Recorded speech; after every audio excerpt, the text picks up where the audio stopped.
الرحيم الحمد لله رب العالمين الرحمن الرحيم مالك يوم الدين إياك نعبد وإياك نستعين اهدنا الصراط المستقيم صراط الذين أنعمت عليهم غير المغضوب عليهم ولا الضالين آمين يا رب العالمين. Okey, baik. Jadi insyaAllah hari ini kita akan sambung masih di surah Al-Baqarah. Untuk malam ni, sebab saya buat kelas kat phone, kita akan lebih kepada membaca Al-Quran lah, boleh? Boleh. Kita akan sambung sikit-sikit je teori.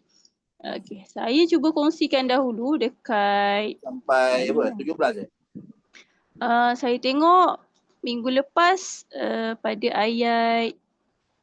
17 berhenti betul? 17. Hari ni kita sambung 18. Okey, Cik Ramli boleh nampak gambar saya kongsikan tak? Boleh. Boleh Nampak jelas ke ataupun kecil? Jelas. Lebih jelas yang tadi lah kot Alright. Ni okey ni. Ini okey? Okey, baik. Kita Minggu lepas dah la yusiruna. Itu last malam kan? ni kan yubsirun betul kat sini.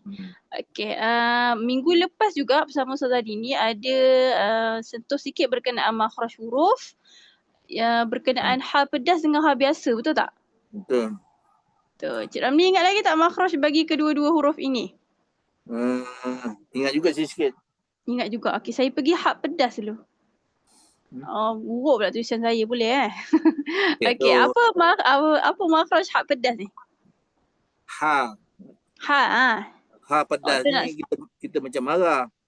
Makin macam marah ataupun macam makan pedas kan? Ha ke dalam. Betul. Kalau ha biasa?